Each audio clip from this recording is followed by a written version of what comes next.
क्या आपने कभी सोचा है कि आत्मा संसार में क्यों भटकती है? कौन सी शक्ति है जो जीव को जन्म मरण के अनंत चक्र में बांधे रखती है? और कैसे इन कर्मों से मुक्त होकर आत्मा अपने शुद्ध स्वरूप को प्राप्त कर सकती है? इन सभी गूढ़ रहस्यों का वैज्ञानिक और तात्विक समाधान मिलता है गोमटसार कर्मकांड। आचार्य नेमिचंद्र सिद्धांत चक्रवर्ती द्वारा रचित यह अनुपम ग्रंथ कर्मों के बंध, उदय, निर्जरा और मोक्ष मार्ग का विस्तृत विवेचन प्रस्तुत करता है। 8 मूल कर्म, गुणस्थान, कर्मों की प्रकृति, स्थिति, अनुभाग और प्रदेश। गोमटसार कर्मकांड के माध्यम से आत्मा और कर्म के शाश्वत विज्ञान को समझने की इस दिव्य यात्रा का प्रारंभ करें।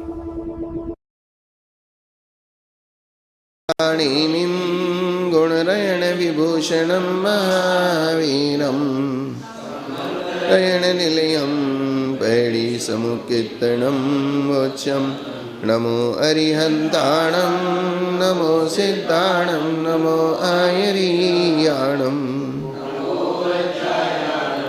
नमो लोये सव्वसाहुणं। जय बोलो अनंतानंद परम सिद्ध भगवान की, देवादिदेव 1008 श्री आदिनाथ भगवान की, 1008 श्री पार्श्वनाथ भगवान की, वर्तमान सहस्रनायक श्री महावीर भगवान की, शांतिनाथ भगवान की, परम पूज्य आचार्य श्री नेमिचंद्र आचार्य महाराज की, आचार्य श्री कुंतु सागर जी कनक नंदी जी महाराज की, आचार्य गुरुदेव श्री पदम नंदी जी गुरुदेव की, जिनवाणी माता की, श्रीमद जैन धर्म की।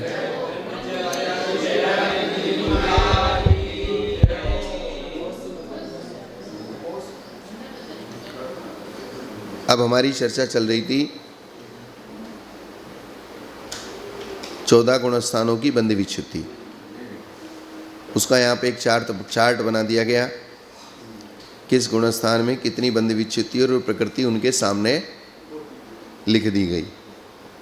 तो ये चार्ट करीब करीब आपको याद हो गया होगा, संख्या याद होगी, संख्या वाली गाथा याद हो जाएगी तो संख्या याद हो जाएगी। हाँ, ज़्यादा है 16, 25 पहले दूसरे गुणस्थान में है, और उससे सबसे ज़्यादा 36 8वें गुणस्थान में। बाकी सब में 4, 6, 1, 2 इस प्रकार से बंद विच्छुद्धि है। और 13वें गुणस्थान में कितने प्रकृति की बंद विच्छुद्धि है स्वामी जी? एक साता वेदनी। 11वें और 12वें में कोई बंद विच्छुद्धि नहीं होती, और तीसरे गुणस्थान में भी कोई बंद विच्छुद्धि। तो तीसरा, 11वां, 12वां और 14वां, तीसरा, 11, 12 और 14वें गुणस्थान में कोई भी बंद विच्छुद्धि नहीं होती। पहले गुणस्थान में नरकायु की विच्छुद्धि होती है, दूसरे में त्रिंचायु की, चौथे में मनुष्यायु की और 7वें में देवायु की। ये 4 आयु की विच्छुद्धि। तीर्थंकर का बंध चौथे से लेके 7वें तक प्रारंभ की अपेक्षा, और 7वें से लेके 8वें के छठे भाग तक बंध की अपेक्षा। आरक्तिक का बंध छठे 7वें गुणस्थान में, 8वें के छठे भाग तक। अब यहाँ पर 120 प्रकृतियाँ हुई। 120 प्रकृतियों को घटा बढ़ा के, अर्थात आपस में उसका मेजरमेंट करके बंध, अबंध और बंध विच्छुद्धि, ये 3 मैटर अपने को समझने हैं। बंध, अबंध और बंध विच्छुद्धि। हाँ, क्योंकि बंध से बंध विच्छुद्धि शब्द जोड़ेंगे तो विच्छुद्धि कौन सी है? सत्ता है कि बंध है कि उदय है? क्योंकि विच्छुद्धि 3 प्रकार की है। इस प्रकार से इसलिए आपको बंध विच्छुद्धि शब्द लगाना ही पड़ेगा। बंध, अबंध और बंध विच्छुद्धि। 70 से कग्गसयम 74 सगठिते वठी बंधानवट्ठवन्ना 22 70 से कोगे। मिथ्यात्वादी गुणस्थानों में क्रम से 117, कितनी? 117 प्रकृति का बंध होता है। ये बंध की गाथा है। किसकी गाथा है? बंध की। अर्थात 120 में से 117 का बंध होगा पहले गुणस्थान में, क्योंकि तीर्थंकर आरक दिक का वहाँ बंध नहीं होता, इसलिए 3 कम हो जाएंगी। सामान्य से 120 बंध योग्य हैं, लेकिन मिथ्यात गुणस्थान में 120 में से 117 का बंध होगा। 117 का बंध भी नाना जीवों की अपेक्षा है। एक जीव के कितना बंध होगा ये मेजरमेंट अलग है, वो गतियों के हिसाब से, मार्गणाओं के हिसाब से अलग अलग निकलेगा कि वही मिथ्यात गुणस्थान करती केंद्रीय गुणस्थान में बंध योग्य हैं। ये नाना जीवों की अपेक्षा है। एक जीव की अपेक्षा मिथ्यात गुणस्थान में 117 में से कितनी प्रकृति बंधेगी, ये बात आगे चल के अपन समझेंगे। यहाँ जो विषय मैटर चलेगा 117 का, ये सामान्य मैटर है। कि कौन सा मैटर है? सामान्य। अब इसमें आप मनुष्य हैं, फिर तिर्यंश है, एक इंद्रियादि है, कौन सा जीव है, उसके हिसाब से उसका गुणस्थान सबका मिथ्यात्व है। हाँ, मिथ्यात गुणस्थान होते हुए भी उस मिथ्यात गुणस्थान में पर्टिकुलर जीव के कितनी प्रकृतियों का बंध होगा वो अलग चीज है। ये 117 सामान्य रूप से। हाँ, मार्गणाओं में आदेश। दूसरे गुणस्थान में 101। दूसरे गुणस्थान में कितनी है? 101, क्योंकि 16 चली गई, तो 16 चली गई, 117 में से 16 गई तो कितनी बची? ये बस सीधा सीधा सा गणित है। तीसरे गुणस्थान में 74, तो 101 में से 25 गई तो कितनी बची? 74। 101 में से 25 जाएंगी ना।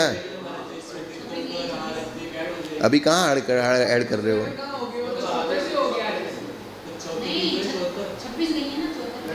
74 तो तीसरे की है।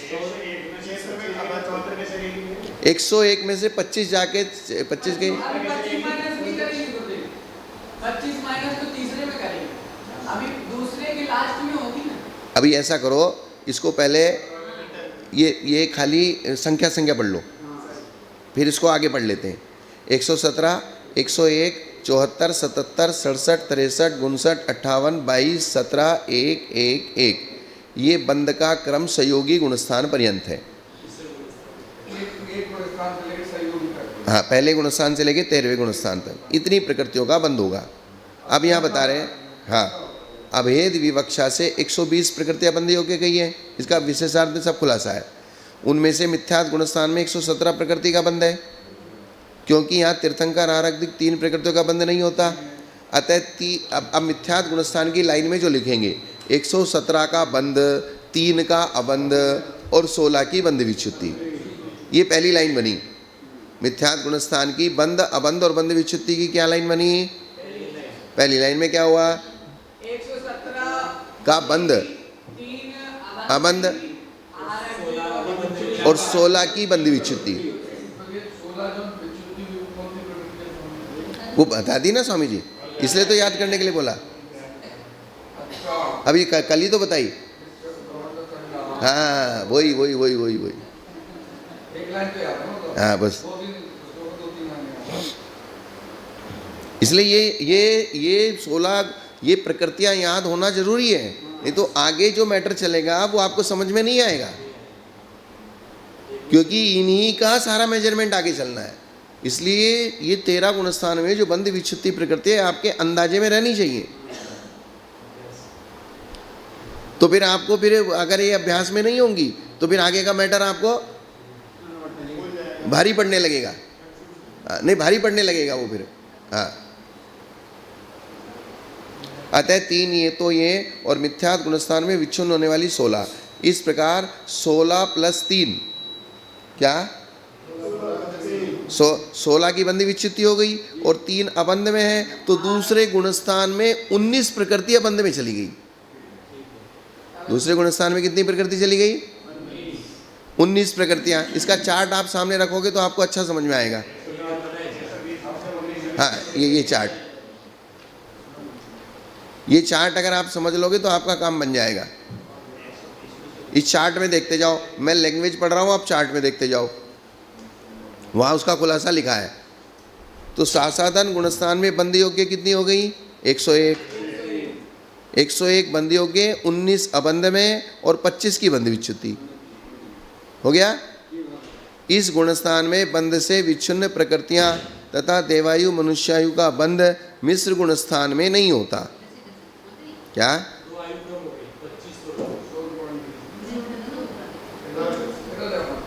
देवायु और मनुष्यायु का बंध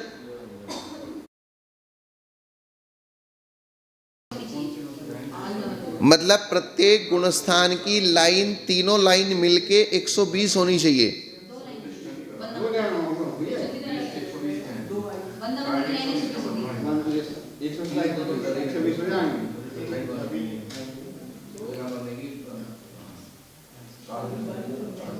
बंद और अबंध मिलके 120 हो जानी चाहिए हर लाइन में बंद और अबंध मिलके 120 हो जाएंगे। जैसे लास्ट में आप देखिए अयोगी गुणस्थान में पूरी 120 अबंध में चली गई, सहयोगी गुणस्थान में 119 और 1 120, 119 और 1 120, 103 और 117, 103 और 17 120, 98 और 22 120।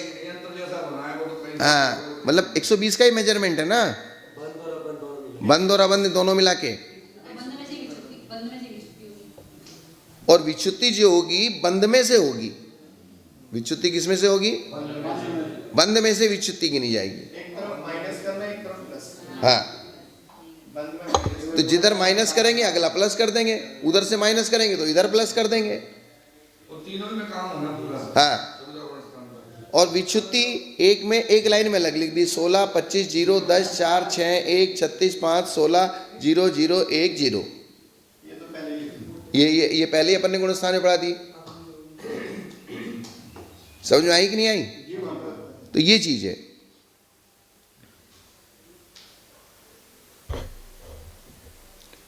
अब ये इस गुणस्थान में बंध से विच्छिन्न प्रकृतियां तथा देवायु मनुष्यों का बंध मिश्र गुणस्थान में नहीं होता। अब तीसरे गुणस्थान में एक भी आयु का बंध नहीं होता, इसलिए ये दो आयु किस में चली गई? अबंध में चली गई। आगे बंधने वाली आयु, क्योंकि चौथे गुणस्थान में मनुष्यायु बंधेगी, मनुष्यायु की विच्छित्ति होगी चौथे गुणस्थान तक, और फिर उसके बाद देवायु बंधेगी, तो वो लेकिन आगे बंधेगी, लेकिन तीसरे गुणस्थान में उसको हटानी पड़ेगी। तीसरे गुणस्थान में दोनों आयु को क्या करना पड़ेगा? हटाना पड़ेगा। तो वहां से हटा के इसको अबंध में जोड़ना पड़ेगा। तो 101 में से 25 गई तो कितनी हुई? 76 हुई। दो और कम करनी पड़ेगी, मनुष्यायु और देवायु, क्योंकि तीसरे गुणस्थान में आयु बंध नहीं होता, बाकी का सबका होगा। तो इसलिए तीसरे गुणस्थान में जो मैटर बना वो क्या बना? 74 का बंध, 46 अबंध और बंध विच्युति एक भी नहीं। मतलब आचार्य जी 74 तो 46 कैसे हुई? 46 कैसे हुई? 25 और 19 कितनी होती हैं?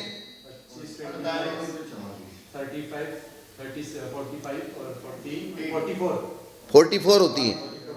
25 और 19 कितनी होती हैं? 44 होती हैं। तो 44 में दो और जोड़ दी आयु अबंध में, क्योंकि इनका बंध आगे होगा। इनका बंध क्या होगा? आगे होगा। बात समझ में आई कि नहीं आई?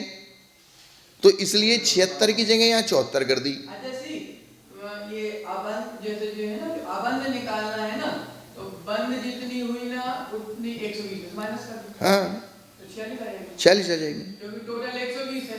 120 का ही गणित निकालना है। बस, और उसमें से 74 हाँ। बन रही है, तो कितनी नहीं बनेगी? तो फिर ऐसा 46 निकल जाएगी। ऐसा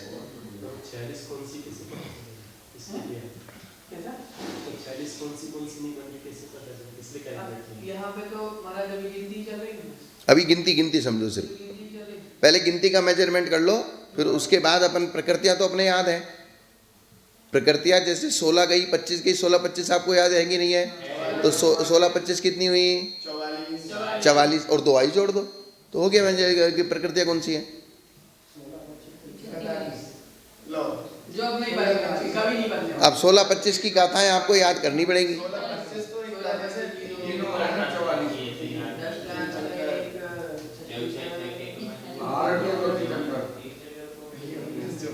16 25 कितनी है? 41 है।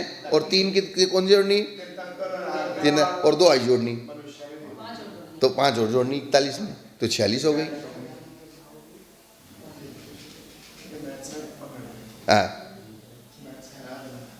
आगे ना समझ में?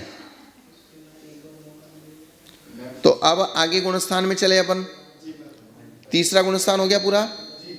अब तीसरे से चौथे में चले।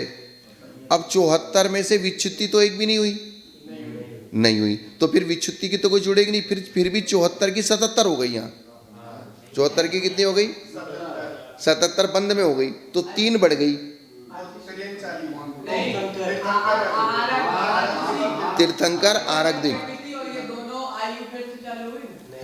नहीं आरक्तिक तो दो हो गए। नहीं, आरक्तिक नहीं होगी यहाँ। तीर्थंकर और 2 आयु, आरक्तिक तो छठे में, वो छठे में होगी। तीर्थंकर और 2 आयु, तो 3 बढ़ गई, बंधन चालू हो गए तो 77 हो गए। तो 77 हो गई। विच्छुत्ति 0 है, तो इधर 46 की 43 रह गई। तीसरे में 3 बंद योग में 3 बढ़ गई, तो अबंध में 3 घट गई। 3 घट गई, तो 46 से 43 रह गई। 46 से कितनी रह गई? 43। ये वाला पंखा चलो, एक तो करो, कम से कम एक तो करो।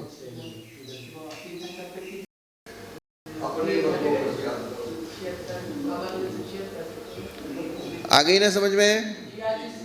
अब चले अपन चौथे गुणस्थान में। तो चौथे गुणस्थान में 43 और 77 हो गया, और बंद विच्छुत्ति 10 की हुई। सुनो, बंद विच्छुत्ति किसकी हुई? 10 की। तो अब 5वां गुणस्थान, तो 5वें गुणस्थान में 77 में से 10 गई, कितनी बची? 67 हो गई ना सीधी। 77 में से 10 गई, 77 में से 10 गई, कितनी बची? 67। हाँ, तो कोई बात नहीं, 67 बोलो। 77 में से 10 गई तो कितनी बची? 77 में से 10 गई तो कितनी बची? 67 बची। ये वाली हिंदी तो समझ में आ गया। चार्ट बनाने में हमें 10 बार अनुक्रमिका देखने पड़ती है, कि ये हिंदी की लिखने वाली है। हाँ, हमने अंग्रेजी में लिखा, लेकिन उसमें से देख के लिखने में तो हमें बड़ा सोचने पड़ा। चलो इसको अब आगे चलते हैं, नहीं तो चार्ट हो जाएगा। 77 में से 10 गई 67, और 67 में फिर 43 में 10 जोड़ दी अबंध में, तो 53 हो गई। तो 10 अबंध में जोड़नी पड़ेंगी ना। हाँ, इधर जुड़ेंगी इधर कटेंगी भी। 53 और 67 जब भी तो 120 होंगी।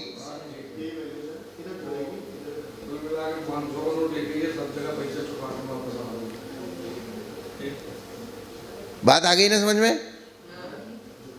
तो 67 हुई, और अबंध में 53 हो गई। अबंध में कितनी हो गई? 53। अबंध में ही बढ़ती जानी है ना। बढ़ती किस में जानी है? और बंध में कम होती जानी है। जैसे जैसे आपका गुणस्थान बढ़ेगा, वैसे वैसे आपकी बंध में कम होती जानी है और अबंध में बढ़ती जानी है। और लास्ट में 119 अबंध में, 1 बंध में, और फिर 120 की 120 अबंध में, और बंध 0 और विच्छुत्ति 0। हाँ, जैसे जैसे ऊपर जाते जाएंगे आपकी कर्म की प्रकृतियों का संवर हो जाएगा। इसको क्या बोलेंगे? संवर बोलेंगे। जैसे आश्रव हो रहा था, आश्रव के बाद बंद होता है, तो अब संवर होगा। तो परिणामों की विशुद्धि ऊपर ऊपर बढ़ती जा रही है, तो निर्जरा भी होगी। क्योंकि अभी अपन बंद और संवर का प्रकरण पढ़ रहे हैं ना। बंद विच्छुत्ति का मतलब संवर, बंद होना, रुक जाना, तो इसको क्या कहते हैं अपन? संवर कहते हैं। बंद विच्छुत्ति ये तो विधि है, लेकिन हुआ क्या? संवर। विधि और निषेध। अच्छा, बंध विच्छुत्ति इतनी प्रकृतियों का बंध रुक गया, अर्थात इतनी प्रकृतियों का संवर हो गया। सीधी सीधी सी गणित है जो अपन 7 तत्व पढ़ते हैं। तो 7 तत्व में अपन बंध तत्व और संवर तत्व पढ़ रहे हैं। हाँ। नीचे जाएंगे नहीं नहीं, निर्जरा भी बोल सकते हैं, लेकिन निर्जरा का प्रकरण नहीं है। निर्जरा का क्या है? प्रकरण। क्योंकि हम गुणस्थान में ऊपर ऊपर बढ़ते जा रहे हैं, तो ऊपर बढ़ते जा रहे हैं तो विशुद्धि बढ़ती जा रही है, तो विशुद्धि बढ़ती जा रही है तो निर्जरा भी बढ़ती जा रही है। लेकिन चूंकि अभी प्रदेश बंद और प्रदेश निर्जरा का प्रकरण नहीं है, अभी प्रकृति बंद का प्रकरण है। ये प्रकरण किसका है? तो अगर सारे ही प्रकरणों को एक साथ रखेंगे तो फिर हम कंफ्यूज हो जाएंगे। ऐसा होता सब एक साथ है, लेकिन समझना हमको सबको अलग अलग है। जैसे गाड़ी में सारे पार्ट, सारे जिसकी जितने भी सिस्टम होते हैं, सब जब गाड़ी चलती है तो सब एक साथ चलते हैं और सब एक साथ काम करते हैं। लेकिन जब हमको उनको समझना है तो समझने के लिए हमको उसका हैंडल अलग समझना है, इंजन अलग समझा, पानी कैसे यूज गाड़ी लेती है, तेल कैसे गाड़ी लेती है, मोबाइल कैसे गाड़ी लेती है, तो सब अलग अलग सिस्टम है उसके। अब अपन चले 5वें गुणस्थान में। तो 5वें गुणस्थान में 4 की बंदी विच्छुत्ति हुई, तो 67 में से 4 गए, कितने बचे हैं? 63 बचे। तो इधर 53 से 4 जोड़ दिए तो 57 हो गए। सीधा सीधा सा गणित हो गया ना। अब 63 में से 6 की विच्छुत्ति हुई तो कितने हुए? 57। विच्छुत्ति हुई कितने हुए? 57। लेकिन 57 में आहारक द्विका बंद होने लगा, इसलिए यहाँ 59 हो गए। तो यहाँ 50, यहाँ कितने होने चाहिए थे? 63 होने चाहिए थे। 61 में जहाँ 61 लिखा है, जहाँ 61 लिखा है वहाँ कितने होने चाहिए थे? 63 होने चाहिए थे। क्योंकि 2 प्रकृति इधर एक्स्ट्रा बढ़ गई, इसलिए ये 61 रह गए। हाँ, इसलिए उन्होंने सिर्फ आयु का, तीर्थंकर का, आहारक दिक् का गणित पहले ही समझा दिया।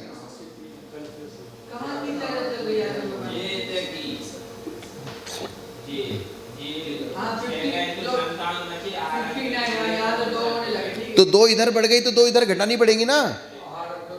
2 अगर इधर बढ़ गई तो 2 इधर घटानी पड़ेगी। तो ये 4 प्रकृति, ये तीर्थंकर, आहारक दिक् और 4 आयु, यही मेजरमेंट को गड़बड़ करती हैं। कहीं बनती है, कहीं नहीं बनती है। तो इसलिए बस उसी के हिसाब से चार्ट का अलग थलग होता है, बाकी और कुछ नहीं है।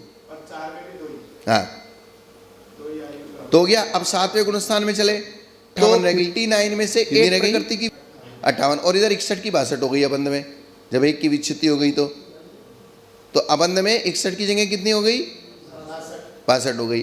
फिर 58 में से 36 प्रकृति गई। 58 में 36 प्रकृति जाके कितनी बची? 22 प्रकृति बची। कितनी बची? 22। और इधर 62 में 22 जोड़ दोगे तो 98 हो जाएंगी। फिर 22 में से 5 प्रकृति की विच्छित्ति तो 17 बची। 22 माइनस 5 बराबर, हाँ, 22 माइनस 5 बराबर 17। और फिर 22 में इधर 98 में 36 जोड़ेंगे तो 103 हो जाएंगी। 98 में 5 जोड़ेंगे, 98 में 5 जोड़ेंगे तो कितनी हो जाएंगी? 103। और 103 में फिर कितनी जोड़ेंगे? 16 जोड़ेंगे तो 119 हो जाएंगी। और 22 में से 5 जाएगी तो 17 हो जाएंगी। और 17 में से 16 गई तो 1 हो जाएगी। 17 में 16 गई कितनी हो जाएगी? 1 हो जाएगी। तो 103 में 17 जोड़ेंगे तो 119 हो जाएंगी। 103 में 17 जोड़ेंगे तो कितनी हो जाएंगी?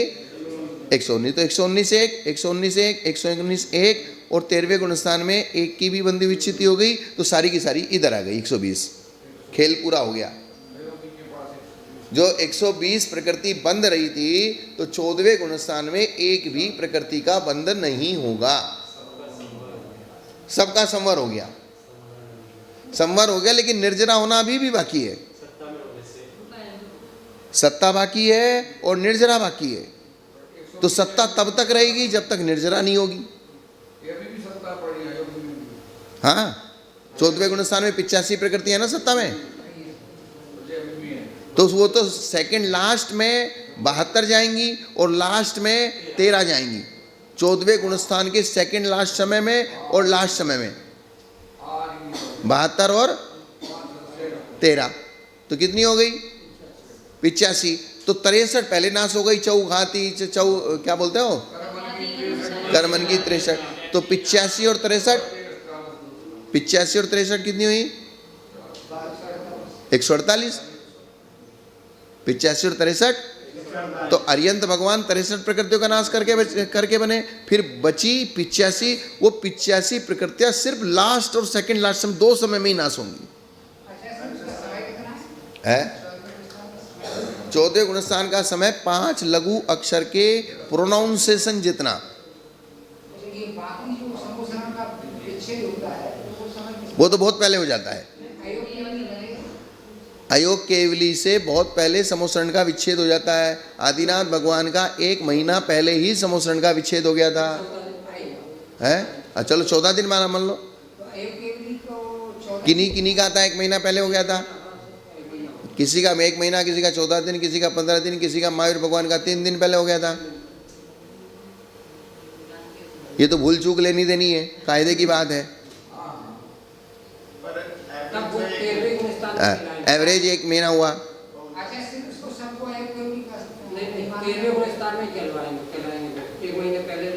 हाँ 14वें गुणस्थान का काल तो 5 अक्षर के उच्चारण जितना है। नहीं, योग निरोध 13वें में होगा। योग निरोध होके ही तो वह योगी बनेगा, और योग का काम करना ही सहयोगी है, और योग का काम करना बंद कर देना ही अयोगी है।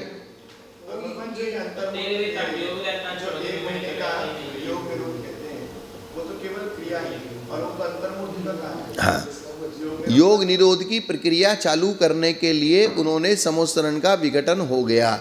अब योग निरोध की प्रक्रिया चालू होगी तो होगी, उसकी प्रस्तावना बनेगी। इसलिए जब प्रस्तावना बनते तो उसको भी योग निरोधी कह देते हैं। जबकि योग निरोध सूक्ष्म क्रिया प्रतिपाती नाम का तीसरा शुक्ल ध्यान होगा, तब योग निरोध होगा। हाँ ऐसा।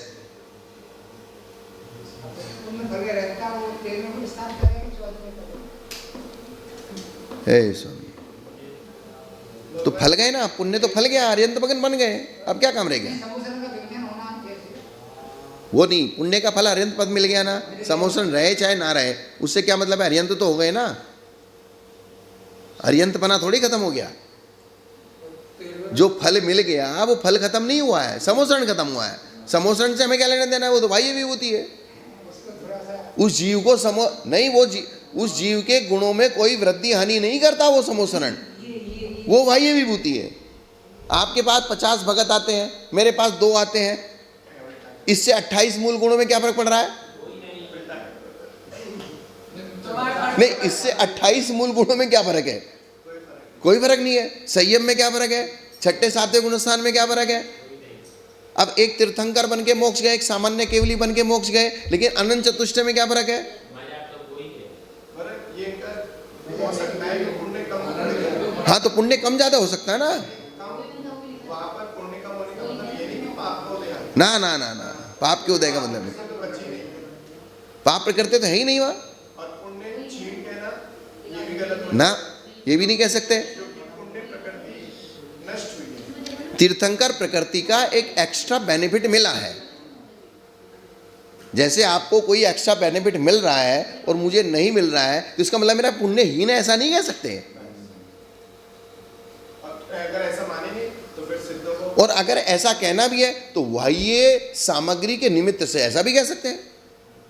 क्या? बाह्य सामग्री निमित्त तक, लेकिन उसको अंतरंग ना माना जाए। क्या ना माना जाए? हाँ, अंतरंग 28 मूल गुणों का 6ठे 7वें गुणस्थान का वो मेजरमेंट ना माना जाए। ऐसा मेजरमेंट नहीं हो सकता कि आपके पास 50 लोग ज़्यादा आ रहे हैं तो वो 6ठे 7वें गुणस्थान में नियम से है, और जिसके पास एक भी नहीं आता वो पहले गुणस्थान में है। वो मेजरमेंट अलग है। वो आपकी यश कीर्ति या लाभ अंतराय कर्म का क्षोभसम वो विशेष हो सकता है, उससे आपको विशेष लाभ हो रहा है। लेकिन चूंकि आप महाव्रती हैं, आपने संपूर्ण परिग्रह का त्याग कर दिया है, इसलिए लाभ को भी आपको ठुकराना है। लाभ को भी क्या करना है? हाँ, जैसे पुष्पदंत और बुधबली ने देवी आई, खड़ी हो गई, बोले महाराज क्या चाहिए? नहीं चाहिए, गुरु जी की आज्ञा थी, कर लिया, बात खत्म। नहीं, भग जाओ ऐसा भी नहीं कहा, सम्मान पूर्वक। बोले हमको आपसे, बोले आप क्या आज्ञा है? बोले हमारी कोई आज्ञा नहीं है, हमने तो गुरु की आज्ञा थी इसलिए किया है, बाकी हमको आपसे कोई अपेक्षा नहीं है। ये बात है। कुछ बंधन नहीं रखते, हाँ, कुछ बंधन नहीं जरूरत पड़ने पर बुला लेंगे, ऐसा भी है। तो जो ऐसा रखेगा तो वो परिग्रही हो जाएगा। नहीं है परिग्रह ही, लेकिन जरूरत पड़ने पर धर्म की वो क्षुल्लक कर सकते हैं, मुनि नहीं कर सकते। वो मुनि नहीं कर सकते, क्षुल्लक कर सकते हैं। बोल दिया तो खोल दिया ना। वो कौन कर सकता है? वो कौन कर सकता है? क्षुल्लक कर सकते हैं। विद्याओं का भी क्या करना पड़ता है? क्योंकि उन क्षुल्लक जी ने विद्याओं का त्याग इसलिए नहीं किया था कि उनको वंदना का लोभ था। क्या था? वंदना का। इसलिए उन्होंने आज की गाड़ी समझ लो, उस समय की विद्या समझ लो। तो भगवान फिर बद्धभाव संहिता का पढ़ने का लाभ नहीं, लाभ तो लेना ही नहीं है। नहीं, लाभ लेना सिर्फ धार्मिक और साधु संतों की वैयावृत्ति, खुद के लिए नहीं ले सकते। ये विशेष आप क्या नहीं कर सकते? खुद के लिए आप एक भी सुविधा नहीं जुटा सकते। अगर आपने खुद के लिए सुविधा जुटाई है तो आप इंद्रिय विषयों के लालची कहलाएंगे। हाँ, तो वो परिग्रह की संज्ञा में आ जाएगा ना। परिग्रह की संज्ञा जैसे बढ़ती चली जाएगी तो आपका गुणस्थान गिर जाएगा। जैसे कितनी भी बड़ी बड़ी रिद्धियां हैं, वे रिद्धियां मुनि महाराज स्वयं के लिए यूज नहीं करते। हमेशा अगर वे रिद्धियों का यूज होगा या तो स्वाभाविक रूप से, या फिर वो संकल्प पूर्वक करेंगे भी तो दूसरे के हित के लिए। जैसे विष्णु कुमार महामुनि ने, और कुछ रिद्धियां ऐसी होती हैं जो स्वयं के लिए भी करते हैं, लेकिन उसमें भी उनका जीव रक्षा का परिणाम होता है। जैसे आरक रिद्धि है, आरक रिद्धि स्वयं के लिए यूज करते हैं, लेकिन किसके लिए करते हैं? वहाँ उसका फल क्या है कि इतना विहार करके जाने की अपेक्षा कि यहाँ से पुतला निकालूंगा तो सम्मेद शिखर जी के दर्शन कर आऊंगा। तो संयम की रक्षा निमित्त है उसमें है। वो भी धर्म की रक्षा के लिए उन्होंने यूज किया। हाँ, कि ये चैत्यालय नष्ट ना हो जाए। ये चैत्यालय जो भरत चक्रवर्ती ने बनाए हैं और आज तक चले आए हैं, ये नष्ट ना हो जाए। भगवान की प्रतिमा, पहले उन्होंने अपने मन को ये डायरेक्शन दिया कि मैं अंगूठा क्यों दबाऊं। पहले उन्होंने संकल्प को फिक्स किया। वहाँ पद्म पुराण पढ़ो बारीकी से, वहाँ क्या क्या वर्णन आता है कि पहले उन्होंने अपने संकल्प को ये फिक्स किया कि मैं अंगूठा दबा रहा हूँ। मुझे रावण से कोई द्वेष है क्या? दिमाग से पूछा, नहीं है। रावण का मैं अहित करना चाहता हूँ क्या? नहीं करना चाहता। तो फिर मैं अंगूठा क्यों दबा रहा हूँ? इस पहाड़ पे जो चैत्यालय वे नष्ट ना हो जाए इसलिए दबा रहा हूँ। अपनी रक्षा भी तो उसमें नहीं, खुद की रक्षा भी नहीं थी। नहीं तो की रक्षा है। तो उन्होंने खुद की रक्षा के लिए दबाया ही नहीं। वो तो रिद्धिधारी थे। रिद्धिधारी खुद की रक्षा की परवाह नहीं करते। ये खुद की रक्षा की परवाह हमारे जैसे स्थविर कल्पी करते हैं, जिनकी सामर्थ्य नहीं है। वे मौत के मुंह में भी जाके खड़े हो जाए तो शुक्ल ध्यान में करके केवल ज्ञान को प्राप्त करते हैं। और हमारे जरा सा खड्डे में पैर गिर के टूट जाए ना हड्डी, तो हमारी हालत खराब हो जाएगी। इसलिए हम अपनी रक्षा की अपेक्षा रखते हैं। क्या? वे तो शेर की गुफा में ही जाके बैठते हैं। हाँ, जानबूझ के बैठते हैं। जंगलों में रहते हैं, शेर की गुफा में जाके बैठते हैं। वो खुद की रक्षा का उनका कोई मोटिव नहीं है। और खुद की रक्षा का मोटिव इसलिए नहीं है क्योंकि वो वज्र सब नाराज सेनन के धारी हैं, और उत्तम सेनन के धारी होने से उनकी सामर्थ्य, उनका सम्यक दर्शन सुदृढ़ है, उनका चारित्र सुदृढ़ है। इसलिए कोई सिर पे सिगड़ी भी जला दे तो भी उन्हें टेंशन नहीं है। शिला को गर्म कर दिया फिर भी महाराज उस शिला पे जाके बैठ गए, उसी पे बैठे जाके। हमारे जैसे होते तो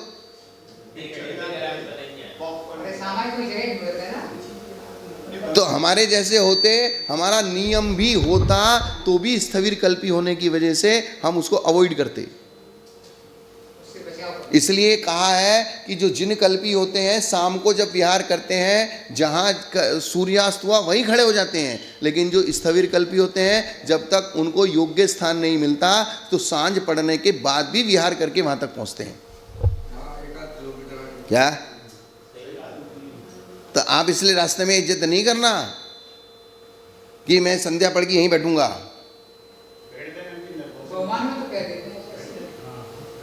क्या?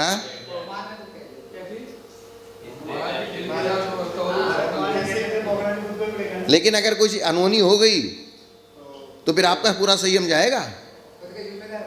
हाँ,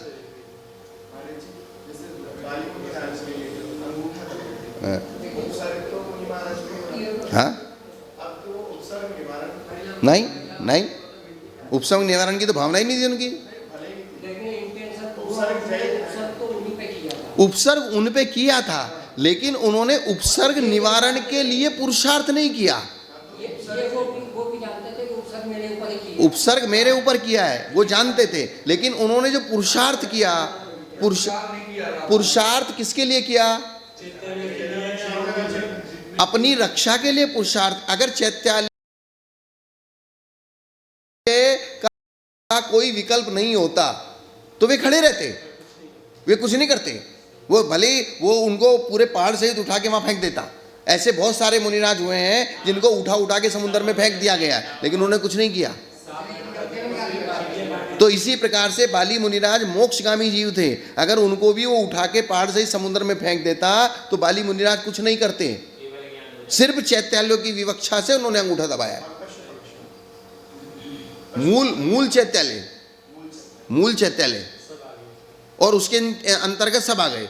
क्योंकि पशु पक्षियों की अगर आप कल्पना करोगे तो कहीं दूसरे पहाड़ पे बैठे होते तो वो उठा के फेंकता, फिर वो अपने ध्यान से विचलित नहीं होते। हाँ, अभी तक जितने भी उदाहरण मिले हैं वो स्वतंत्र मुनि महाराज की उठाया है, केवल इसी में नहीं, जड़ समेत भी उठा के फेंका है। ऐसे भी बहुत सारे उदाहरण हैं। हाँ हाँ, वे चाहते तो रीति से वो पूरा जंगल जल रहा था। पूरा जंगल जल रहा है कि जल रहा था? जल रहा था। तो वे अपनी रीति से सोचते भाई जंगल जल रहा है, जीवों की रक्षा कर लूं। तो उन्होंने नहीं की, वे तो अपने ध्यान, क्योंकि उनका ऐसा भी नहीं था कि उनकी निर्दयता थी, लेकिन उनका उपयोग था ही नहीं। बात मूल क्या है? क्योंकि अगर किसी की रक्षा और किसी को मारने का दोनों ही उपयोग नहीं है, न मारने का उपयोग है न रक्षा का उपयोग है, वे तो अपने आत्म ध्यान में लीन है। अगर आप बैठे हैं और आपके उपयोग में आ रहा है, फिर आपका कर्तव्य बनता है कि उसकी रक्षा करें, लेकिन आपके उपयोग में ही नहीं आ रहा है। तो भगवान जो उपसर्ग जय कहलाएगा, हाँ, उपसर्ग जय कहलाएगा ना, परिचय जय कहलाएगा, उपसर्ग जय कहलाएगा। हाँ हाँ, निश्चित रूप से। जैसे उदाहरण देते हैं, शांति सागर महाराज के पैर में सांप घुसा और चित्र बनाया गया कैसा? सर पे। तो सर पे तो आया ही नहीं था सर्प, सिर्फ पैरों में से, जांग में से घुस के इधर से इधर निकल गया था। अब चित्र कैसा बनाया? पार्श्वनाथ की तरह बना दिया, गले में जैसे शिव जी की तरह गले में घुमा के और सिर पे पड़ा लगा दिया। तो फिर ऐसा क्यों किया? तो गलत हुआ ना। तो चित्रकारी गलत हुई ना, सत्य संदेश तो नहीं गया ना, झूठा संदेश गया, मैसेज गलत गया। तो इसको ऐसा कहेंगे क्या? नहीं कहेंगे। इसको ना तो झूठा संदेश कहेंगे ना गलत मैसेज कहेंगे। किस अपेक्षा से? किस विवक्षा से? बोलो, अब इसको दिमाग लगाओ ना। लोग कह देते हैं तो ये तो असत्य संदेश नहीं है, असत्य नहीं है, ये संभावना सत्य है। कौन सा सत्य है? ये संभावना सत्य कैसे हुआ? क्योंकि जब सर्प उनके यहां घुटनों में से निकल के इधर चला गया, अगर उनको भागना होता तो उसी समय भाग जाते, लेकिन वो नहीं भागे। इसका मतलब वो तो सर्प की इच्छा थी, वो सिर पे नहीं चढ़ा। वो किसकी इच्छा थी? महाराज ने तो मना नहीं किया ना। तो इसलिए महाराज के वो सिर पे भी चढ़ जाता और गले में भी लिपट जाता तो भी महाराज बैठे रहते। इस संभावना की अपेक्षा वो चित्र बनाया गया है। बात समझ में आई क्या मेरी? कि अगर ये कल्पना कीजिए कि वो सर्प उनके गले में भी चला जाता तो क्या महाराज मना कर देते? नहीं करते ना। तो इसलिए उनकी सामर्थ्य का प्रदर्शन करने के लिए, उनकी स्थिरता का प्रदर्शन करने के लिए अब आप उसके पूरे शरीर, उनके पूरे शरीर पे कहीं भी सर्प लगाओ और फोटो बनाओ, उसमें कोई बाधा नहीं है। तो भक्ति किसे कहते हैं? तो बात समझ में आई ना। तो लोग जो ये कह देते हैं कि बोले ऐसा तो हुआ ही नहीं था, तर्क वितर्क, ज़्यादा सूक्ष्म बुद्धि वाले होते हैं, तर्क वितर्क निकालते कि बोले नहीं, नीचे गया था, ऊपर तो चढ़ा ही नहीं, फिर ऊपर चित्र क्यों बनाया? तो झूठा चित्र है। इसी को संभावना सत्य कहते हैं। कि अर्थात क्या मैक्सिमम संभावना क्या थी कि सर्प जाते जाते ऊपर चढ़ जाता, गले में चढ़ जाता, सिर पे बैठ जाता। इससे ज्यादा क्या करता? और काट भी लेता तो भी महाराज मना नहीं करते। वो नहीं काटा, ये उसकी इच्छा थी। वो ऊपर सिर पे नहीं चढ़ा, ये उसकी इच्छा नहीं, इच्छा उसकी इच्छा थी। लेकिन महाराज की तरफ से कोई प्रतिबंध नहीं था और न कोई महाराज ने प्रतिक्रिया दिखाई, इसलिए महाराज के विशेष रूप से सर्प उपसर्ग विजेता कहलाए। तो आपका मूल संकल्प क्या है, यह महत्वपूर्ण है। महत्वपूर्ण क्या है? संकल्प। बाली मुनिराज का संकल्प क्या था, यह महत्वपूर्ण है। इसी प्रकार से आप अपने साथ में, चाहे मैं हूं चाहे आप हैं, हम किसी भी श्रावक को अपने से, मेरे मैं यहाँ चल कोई महाराज, कोई श्रावक आके पूछा महाराज कुछ करना है क्या, हाँ भाई ठीक है बाद में बताएंगे, तो हमने इसको रोक लिया ना। अगर वो चीज हमारे अपने लिए स्वार्थ के लिए हम उसको यूज करेंगे तो हम दोष के भागी बनेंगे। लेकिन अगर संघ की विवक्षा के हिसाब से अगर वो चीज है, दूसरे के उपकार की विवक्षा से है, तो वो फिर दोष का, वो भी सिर्फ किसके लिए? आचार्यों के लिए। वो भी किसके लिए? साधुओं को। तो ऐसी करने की आवश्यकता ही नहीं है। ये चीज है, ये मैक्सिमम उपदेश है। करना हमको क्या है, धीरे धीरे करना है, किस तरीके से पढ़ना है, ये समझदारी की बात है, चतुराई की बात है कि हमको अपने संयम का पालन कैसे करना है कि जिससे हमारे व्रतों में दोष ना लगे। ये किसी को हीनादिकता की बात नहीं है। हम पहले मैक्सिमम आगम को समझ के फिर उसके बाद ये निर्णय करेंगे धीरे धीरे कि हम किस चीज को अपने अंदर से कैसे हटाना है। ये बात हो गया ना। तो ये गाथा हो गई 103 नंबर की। अब 104 नंबर की। तिय उणवीशम क्षत्रिय तालम देवर्ण सत्तवर्णम च इगिदुगुसट्टी वीरये सैतीय उणवीस सह्य 20 संयम। इसमें सिर्फ अबंध प्रकृति को गिनाया है। 3, 19, 46, 43, 53, 57, 61, 62, 98, 103, 119, 119, 119, 120। ये बात अपन ने समझ ली। हो गया। अब आगे, और ये बंध अबंध विच्छुत्ति का चार्ट भी बन गया। तो बंध विच्छुत्ति प्रकृतियां अलग गाथाओं में बना दी, बंध रूप प्रकृतियां एक गाथा में बता दी, और अबंध रूप प्रकृतियां एक गाथा में बता दी। विच्छुत्ति तो एक नहीं, विच्छुत्ति के लिए तो 8-10 गाथा ही ना, 16, 25 उन प्रकृतियों को भी गिना है ना, ऐसा। तो ये एक चार्ट, ओग का चार्ट पूरा हो गया। ओग यानी कि गुणस्थानों की बंध विच्छुत्ति पूरी हो गई। अब इन्हीं बंध विच्छुत्तियों को मार्गणाओं में घटाना है। किस में घटाना है? मार्गणाओं में। अब जिस गति में, जिस स्थान पे, जिस मार्गणा में जितने गुणस्थान हैं, उतने गुणस्थानों की अपेक्षा इन बंध अबंध विच्छुत्तियों को घटाना है। समझ में आएगी नहीं आई? मार्गणाओं के अंतर्गत सबसे पहले गति मार्गणा में सर्वप्रथम नरक गति संबंधी अबंध, बंध और बंध विच्छुत्ति रूप प्रकृतियों को 3 गाथाओं से कहते हैं। आप अपनी सामायिक में बैठ के इस चार्ट को पूरा अपना दिमाग में कैलकुलेशन कर लेना। आपका धर्म ध्यान भी हो जाएगा, एकाग्रता की भी वृद्धि हो जाएगी और चार्ट भी याद हो जाएगा।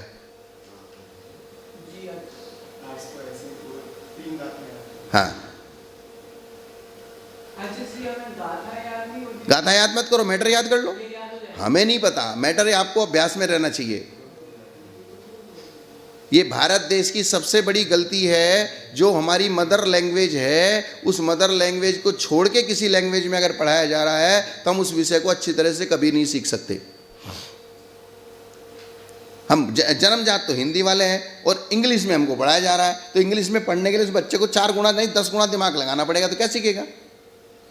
वो इंग्लिश ही रटता रहेगा। बात तो मूल चीज तो समझनी है ना। मूल चीज को तुम हिंदी में समझो, अंग्रेजी में समझो, उसमें फर्क क्या पड़ रहा है? ये तो एक माध्यम है खाली भाषा। मूल मैटर तो हमको समझ में आ गया ना।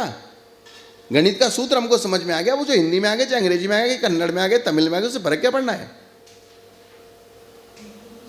ओगे वादेशे नारे मिच्छम मिचारी वो छिन्ना उवरिम्बार सुरचौ सुरौ आरयम बंदा गम्मे तित्तम बंददी वंसा में गाण पुण्य गो छेवे चट्टोतीये मनुआऊ चरी में मिच्छेवे तिरियाओ मिस्सा विरदे उच्चम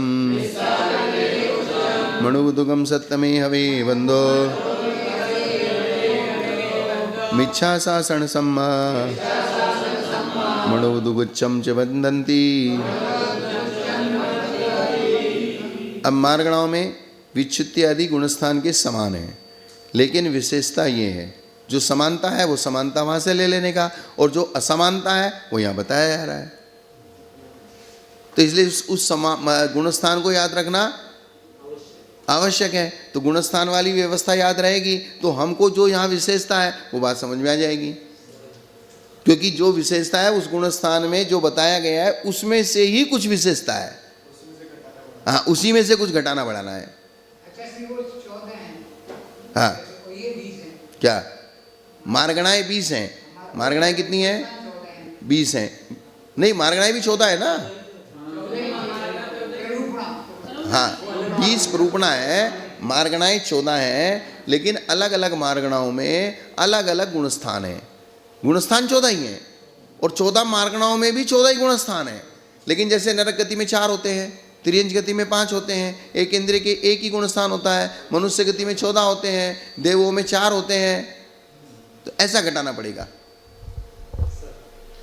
मार्गणाओं में विच्छित्ति आदि गुणस्थान के समान ही है, किंतु विशेषता यह है कि नरक गति संबंधी मिथ्यात् गुणस्थान में 4 प्रकृतियों की ही बंधी विच्छित्ति होती है।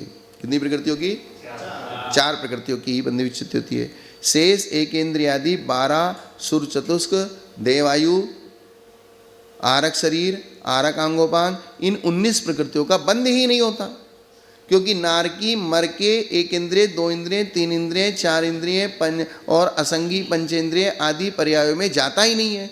तो एक इंद्रिय संबंधी सारी प्रकृति और देव नारकी मर के देव में भी नहीं जाता, तो देव संबंधी प्रकृतियों का भी वो बंध नहीं करता, और एक इंद्रिय आदि और विकलत्र संबंधी प्रकृतियों का बंध नहीं करता। इसलिए वे सारी प्रकृतियां हटा के फिर उसका बंध योग्य प्रकृति लानी पड़ेगी। यहाँ पे ऐसा अपन ने पीछे पढ़ा ना, जैसे पहले गुणस्थान में मतलब 117 नहीं 117 का बंद होगा और 25 प्रकृति मतलब 16 प्रकृतियों का विच्छिन्न हो जाएगी। ऐसे यहाँ पे अपन जैसे वो प्रत्येक अब आपको ये याद रखना पड़ेगा 16 में कौन कौन सी हैं।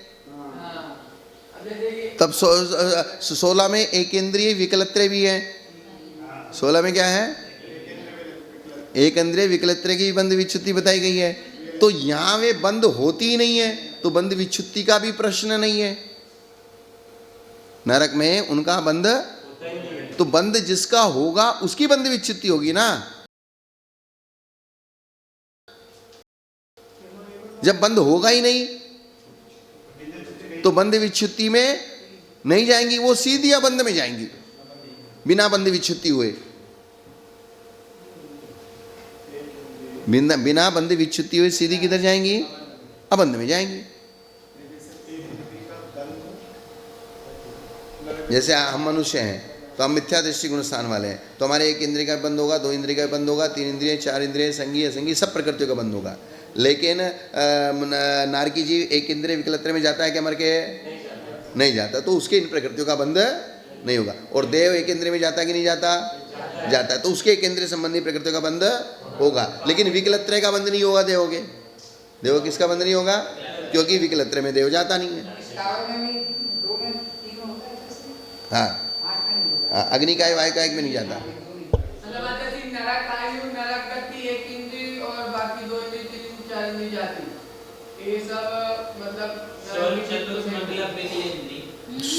देव संबंधी आगे सब बता रहे हैं। एक मिनट थोड़ा सा इसको पूरा पढ़ ले। एक इंद्रियादि 12 और सुचतुष्क देवायु आरक शरीर आरक मांग, 19 प्रकृतियां वहां बंद के योग्य नहीं है। तो 117 में से सीधी कितनी घटा दी? 19 घटा दी तो कितनी गई? 120 में से 19 घटाई कितनी हुई? क्योंकि आरक शरीर आरक मांग निकाल दिया इसमें से, तो 120 में से 19 गई 101। अर्थात नरक में बंद योग्य प्रकृति 101। नरक में बंद योग्य प्रकृति कितनी?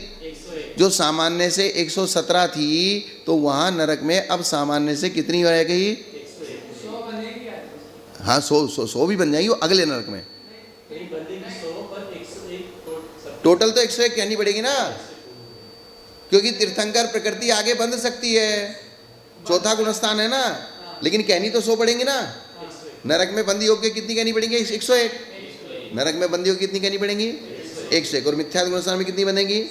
100। जैसे हमने 120 कहा बंदी हो गए, लेकिन मिथ्यात्व गुणस्थान में बंदी कितनी?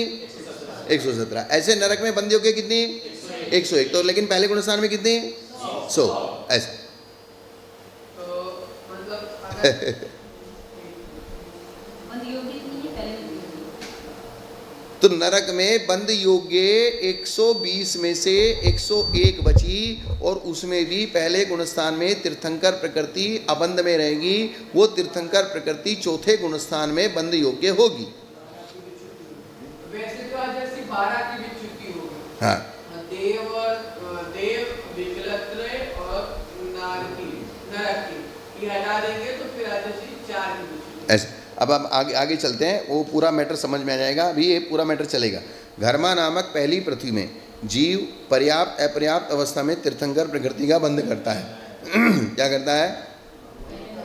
पहले नरक में तीर्थंकर प्रकृति को सम्यक दर्शन के साथ यहाँ से लेके जाता है। तो इसलिए तीर्थंकर प्रकृति नरक में अपर्याप्त अवस्था में भी बनेगी और पर्याप्त अवस्था में भी बनेगी। और दूसरे तीसरे नरक में तीर्थंकर प्रकृति, क्योंकि मिथ्यादृष्टि जाता है, तो वहाँ अपर्याप्त अवस्था में तीर्थंकर प्रकृति नहीं बनेगी। पर्याप्त अवस्था में जब उसको सम्यक दर्शन हो जाएगा तब तीर्थंकर प्रकृति का बंध होगा चौथे गुणस्थान में। पता है ना, क्योंकि दूसरे तीसरे गुणस्थान नरक में सम्यक दर्शन को लेके नहीं जाता और मिथ्यात्व में तीर्थंकर प्रकृति का बंध नहीं होता, तो अंतर्मूर्त के लिए बंध रुक जाएगा। तो अपर्याप्त अवस्था में वहाँ तीर्थंकर प्रकृति का बंध नहीं होगा, लेकिन पहले नरक में सम्यक दर्शन को लेके जाएगा, इसलिए अपर्याप्त अवस्था में भी तीर्थंकर प्रकृति का बंध होगा। और दूसरे तीसरे नरक में अपर्याप्त अवस्था में तीर्थंकर प्रकृति का बंध नहीं होगा। जब वो पर्याप्त हो जाएगा, सम्यक दर्शन प्राप्त कर लेगा, तब वापस तीर्थंकर प्रकृति का बंध प्रारंभ हो जाएगा। बस। वंसा मेघा नामक द्वितीय तृतीय नरक में पर्याप्त जीव ही तीर्थंकर प्रकृति का बंध करते हैं, अपर्याप्त नहीं। ये बात हो गई। अब मघवी नामक षष्ठी पर्यंत ही मनुष्य आयु का बंध होता है। मनुष्य आयु का बंध कहाँ होता है? छठे नरक तक। इसलिए 100 में 101 में से और कम कर दिया आगे। हाँ, अभी तो नरक की बात बता रहे हैं ना। और अंतिम मघवी पृथ्वी में मिथ्यात अवस्था में ही त्रियंश आयु का बंध होता है। वहाँ सम्यक दर्शन तो होता है, चौथा गुणस्थान भी होता है, लेकिन चौथे गुणस्थान में आयु का बंध नहीं होता। कौन से नरक में? सातवें नरक। तो वहाँ मिथ्यात्व में आके ही आयु का बंध होगा, अर्थात मिथ्या दृष्टि ही वहाँ जन्म लेगा और मिथ्या दृष्टि ही वहाँ से निकलेगा। छठे, इसका मतलब क्या हुआ? छठे नरक तक सम्यक दृष्टि बन के भी वहाँ से निकल सकता है। यानी कि पहले नरक के आगे दूसरा, तीसरा, चौथा, पांचवा, छठा जाएगा मिथ्या दृष्टि ही, लेकिन निकल सकता है सम्यक दर्शन को प्राप्त करके भी। असम्यक के साथ रह सकता है। सातवें नरक में सम्यक दर्शन के साथ भी रहेगा पूरे 33 सागर, क्योंकि वहां जाएगा अंतर्मूर्त के बाद सम्यक दर्शन की उत्पत्ति करेगा और अंतर्मूर्त के बाद लास्ट के अंतर्मूर्त में सम्यक दर्शन को छोड़ देगा। तो करीबन शुरू और लास्ट के अंतर्मूर्त को छोड़ के पूरे 33 सागर सम्यक दृष्टि रहा। नरक की भयंकर वेदनाओं में सम्यक दर्शन रूप परिणाम बने रहे। यहाँ तो कोई वेदना ही नहीं है, फिर भी सम्यक दर्शन का आता पता नहीं। ये महाराज बताते हैं उंगलियों पे गिनले उतरे हैं, 2 ही 3 है। इनका कहना तो 2-3 ही है, 2-3।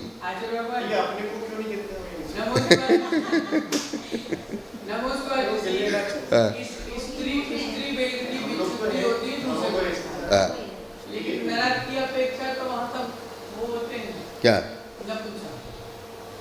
तो बता दिया ना, नरक में स्त्री वेद को हटा ही दिया ना, क्योंकि स्त्री वेद है ही नहीं। तो बंद अबंध में कर दिया ना पहले ही। वो 101 कैसे हुई? वो 17 में कम करो ना। वो 19 प्रकृति कम की ना, तो 19 प्रकृतियों, इसलिए 19 प्रकृतियों का याद होना जरूरी है। कौन कौन सी कम की? अब नहीं, हाँ बंद तो करेगा ना, बंद करने में बाधा नहीं है। अब सप्तम नरक के मिश्र और असंयत गुणस्थान में ही उच्च गोत्र मनुष्य आदि का बंद होता है। सातवें नरक के तीसरे गुणस्थान में और चौथे गुणस्थान में भी उच्च गोत्र और मनुष्य गति मनुष्य गत्यानुपूरी का बंद होता है, किंतु मिथ्यात और साधन गुणस्थानवर्ती इनका बंद नहीं करते। पर्याप्त मिथ्या दृष्टि के इन तीनों का अबंध है। पर्याप्त मिथ्या दृष्टि क्या है? इन तीनों का अबंध है। जैसे हमारे मनुष्य पर्याय में या तिर्यंच पर्याय में मिथ्यात् गुणस्थान में उच्च गोत्र का भी बंध होता है। ऐसा नहीं कि उच्च गोत्र का बंध नहीं होता, लेकिन 7वें नरक में मिथ्यात् गुणस्थान में उच्च गोत्र का बंध नहीं होगा। 7वें नरक में तीसरे चौथे गुणस्थान में ही उच्च गोत्र का बंध होगा और मनुष्य संबंधी प्रकृतियों का बंध होगा, लेकिन बाकी सब जगह हो सकता है। तो लेकिन बंधने के बाद भी अगले भाव में नहीं मिलेगी। किसको?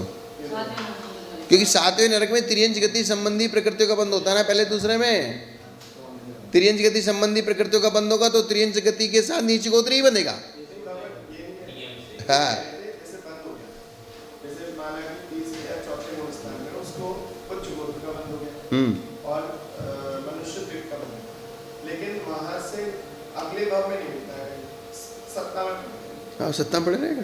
अब ये सत्ता वाला सिस्टम बड़ा सरल है, यहाँ पे बंद भी कर दिया, उच्च गोत्र का बंद कर लिया, और दिया सत्ता में पड़ा, सत्ता में पड़ा है। जब उसका द्रव्य क्षेत्रकाल मिलेगा तब काम में आ जाएगा। अर्थात 7वें नरक में जो हमने सम्यक दर्शन के परिणाम रखे, उसका बेनिफिट क्या मिला हमको? यही तो बेनिफिट है। अर्थात उसकी सत्ता में उसने इकट्ठा तो कर लिया ना। 7वें नरक में 33 सागर तक वो सम्यक दृष्टि रहा। उस सम्यक दृष्टि रहने का बेनिफिट क्या है? जो उसने उच्च शुभ प्रकृतियों का बंद किया, उच्च गोत्र का बंद किया, मनुष्य गति मनुष्य गत्यानुपूर्वी का बंद किया, वे चीज कभी जब उसको मौका मिलेगा तब काम तो आएंगी। अर्थात जब हमने आज यहाँ पर बैठ के कुछ ऐसी अवस्था में अच्छा टाइम था हमारा, तो कुछ अच्छी चीज इकट्ठी कर ली तो बुरे समय में काम आएंगी। तो कोई बात नहीं, सत्ता थोड़ी खत्म हो जाएगी, मिथ्या दृष्टि होगी, बाहर आना है। हाँ, मैं जैसे मिथ्या दृष्टि हो जाएगा वो फिर करने लगेगा, लेकिन सत्ता तो है ना। आज जैसे हमने नाना प्रकार के पुण्य भी किए तो नाना प्रकार के पाप भी किए, तो पुण्य पाप सत्ता में है ना, सत्ता में तो बाद में काम आएंगे ना। है नहीं, बनता रहेगा ना जब तक बनेगा। सम्यक दृष्टि नहीं, अलग अलग नहीं, सम्यक दृष्टि के निरंतर बनता रहेगा। गोत्र कर्म की प्रकृति कितनी है? 2, एक नीच गोत्र और एक, दोनों में से एक ही बनेगी एक समय में, तो वो निरंतर बनेगी जब तक उसका सम्यक दर्शन चलेगा। हमारे कि जैसे बाद में जब सम्यक दृष्टि या मिथ्या दृष्टि की किसी पर्याय में उच्च गोत्र मिल जाए उसको, चाहे देवों में चाहे मनुष्य में, तो वो जो मनुष्य गति में उसको उच्च गोत्र मिल गया, हाँ, तो वो उच्च गोत्र का काम नहीं खत्म कहाँ हो गया? और सत्ता में तो बहुत बड़ा है। उच्च गोत्र की स्थिति कितनी है? स्थिति बंद कितना होता है उच्च गोत्र का? उच्च गोत्र का जो स्थिति बंद होता है वो करीबन मेरे ख्याल से कितना बंद होता है? विंशति नाम गोत्रियो, 20 कोड़ा कोड़ी सागर का कितनी स्थिति है उसकी?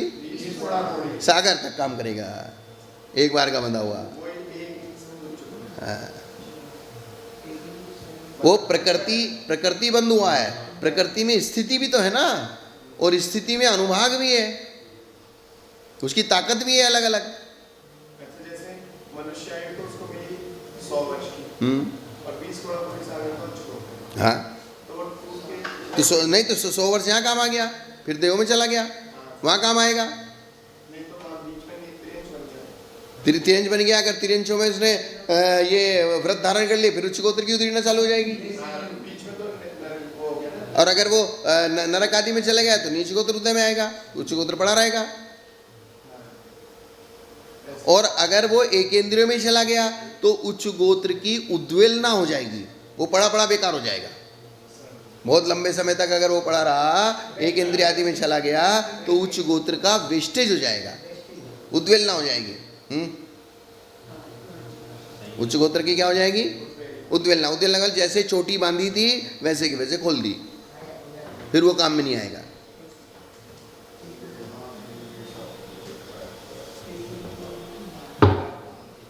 अब मार्गणाओं में गुणस्थानवत बंध अबंध बंध विच्छुद्धि का कथन जानना, किंतु विशेषता है कि नरक गति संबंधी मिथ्यात् गुणस्थान में मिथ्यात् हुंडक संस्थान नपुंसक वेश असंप्राप्ता सपाटिका सैनन 4 की ही विच्छित्ति होगी, क्योंकि शेष एकेंद्रियादि 12 और देवगति देवगत्यानुपूर्वी व्यक्रक सही व्यक्रकांगोपांग देवायु और आरब्धिक, इनका वहाँ बंद ही नहीं होता।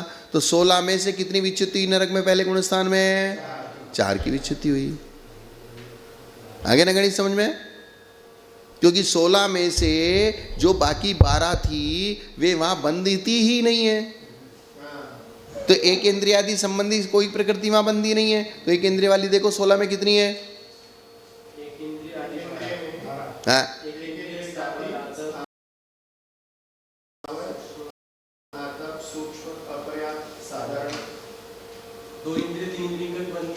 और 2 इंद्रिय 3 इंद्रिय, तो एक इंद्रियादि 12।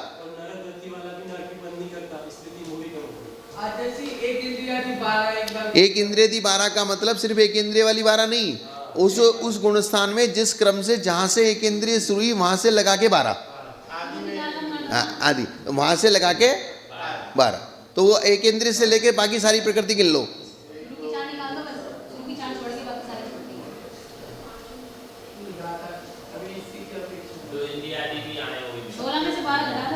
शुरू की 4 ले लो बस, हो गया गणित।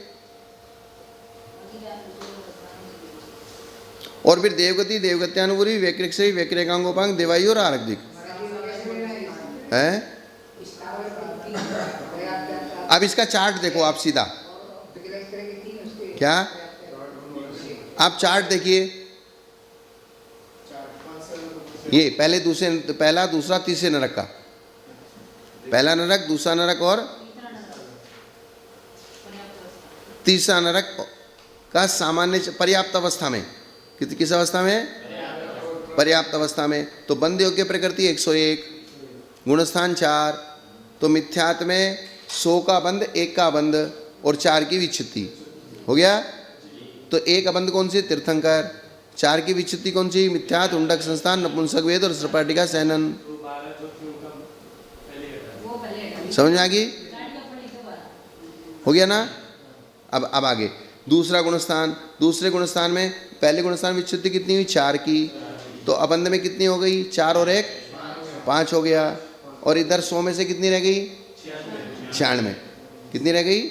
क्योंकि 4 की विच्छित्ति हुई ना, तो 100 में से 4 गई 96। अब दूसरे गुणस्थान से नीचे चले 25 की बंद विच्छित्ति, हाँ पूरी की पूरी 25 की बंदी विच्छित्ति।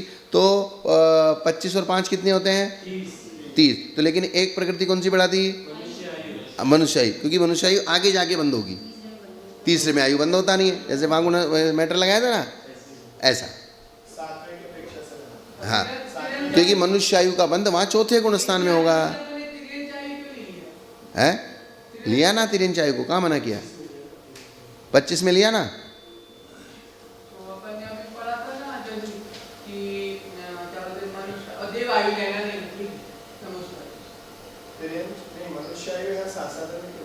शास्त्र में नहीं बंधेगी ना, पहले दूसरे में, तीसरे और तीसरे में आयु बनती नहीं। पहला दूसरा गुणस्थान तो मिथ्यात्व का ही है ना, तो मिथ्यात्व गुणस्थान मनुष्य कैसे बनेगी? नरक में, क्योंकि नरक गति को जाना ही मनुष्य त्रिंचों में, उसके लिए कितनी आयु है? 2। और सम्यक दृष्टि नार की मनुष्य में ही जाएगा, और कोई गति नहीं उसकी। सम्यक दृष्टि नार की, सम्यक दृष्टि मनुष्य नियम से देव में जाएगा, सम्यक दृष्टि देव नियम से मनुष्य में जाएगा, सम्यक दृष्टि नार की मनुष्य में आएगा। जो जिसके लिए मैक्सिमम होगा वो उसमें आएगा ना।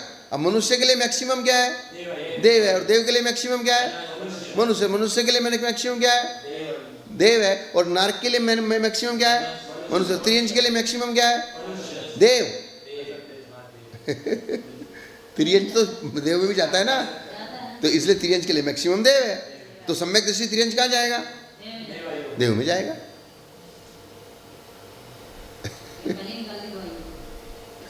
इसलिए 2 आयु तो पहले ही निकाल दी,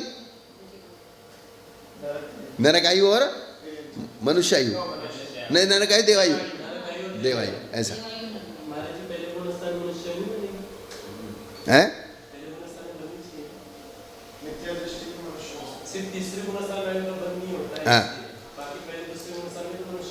हाँ कोई दिक्कत नहीं, तो कहाँ निकाली? तो ये अब 25 और 5 कितनी हुई? 30। लेकिन एक आयु और जोड़ दी, इसमें 31 हो गई। अब अंत में, और उधर 96 में से 25 गई, कितनी बची? 71 बची। तो 71 में क्योंकि एक इधर जोड़ दी ना, 30 की 31 करी, तो इसलिए 31 हो गई इधर, हाँ, इसलिए वहाँ 70 रह गई। और 70 की चौथे गुणस्थान में वापस कितनी होगी? 72। तो 2 कौन सी बढ़ गई? तीर्थंकर और मनुष्य, तो 2 बढ़ गई। और 31 में से 2 घटा के 29 लिख दी। और रही चौथे गुणस्थान में बंद विच्युति 10 की, अब 10 की बंद विच्युति लिख दिए लेकिन होगी नहीं, क्योंकि चौथे से 5वें में जाएगा तो 10 की विच्युति होगी, इसलिए यहाँ उत्पादानुच्छेद की अपेक्षा लिख दी। किसकी अपेक्षा? तो ये 19 प्रकृतियों का बंध नहीं होगा, ये 19 प्रकृतियां नरक की अपेक्षा 1 से 4 गुणस्थान में। हाँ, नरक की अपेक्षा इन 19 प्रकृतियों का बंध नहीं होता। तो वहाँ जो हमको मेजरमेंट लगाना है वो 101 का ही लगाना है। 19 को बिल्कुल अलग कर दो, 19 का मेजरमेंट वहाँ होगा ही नहीं, 101 का होगा। एक तो मिथ्यात गुणस्थान की 16 की 4 ली शुरू की, हाँ, तो 120 में से लो ना, 19 हटा दो पूरे टोटल, 101 बची। 12 तो एक इंद्रिय आदि हटा दी,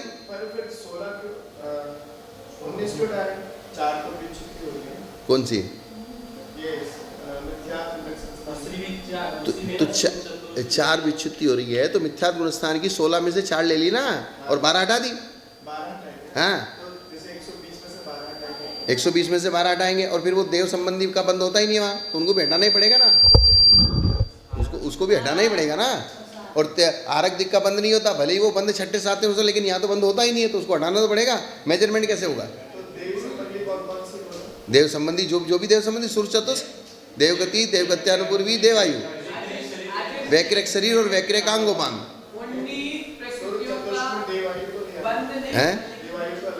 देवायु क्या? तो देवगति, देवगत्यानुपूर्वी, वैक्रिक शरीर, वैक्रिकांगोपांग, ये 4।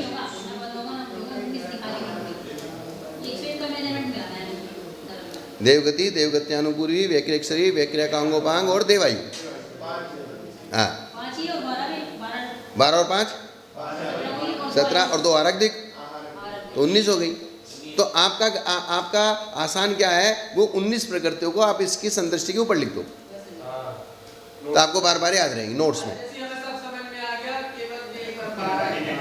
अब क्या रहेगा? तो हाँ, तो एक इंद्रिय अनिवार्य। आप बंद विच्युति के पहली गाथा निकालो, बंद विच्युति की पहली गाथा निकालो, तो उसकी शुरू की 4 ले लो, बाकी की 12 छोड़ दो।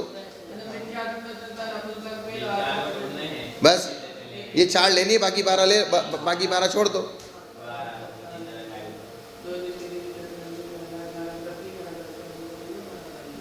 हो गया? अब दूसरे तीसरे नरक में जाते समय सम्यक दर्शन छूट जाता है, और एक अंतर्मूर्तक तीर्थंकर प्रकृति का बंध रुक जाता है। तो अंतर्मूर्त के पश्चात वेदक सम्यक को प्राप्त कर वापस तीर्थंकर प्रकृति का बंध होना चालू हो जाता है। तो इसलिए अंजन आदि 3 नरकों में है, हाँ, तो वे तो 3 नरक की व्यवस्था बन गई। किसकी? अब चौथा, 5वां, 6ठा नरक की व्यवस्था का चार्ट अलग बनेगा। तो चौथे, 5वें, 6ठे नरक में 101 की जगह 100 रहेंगी, क्योंकि यहाँ तीर्थंकर प्रकृति घटा दी, बाकी चार्ट वैसा का वैसा ही है।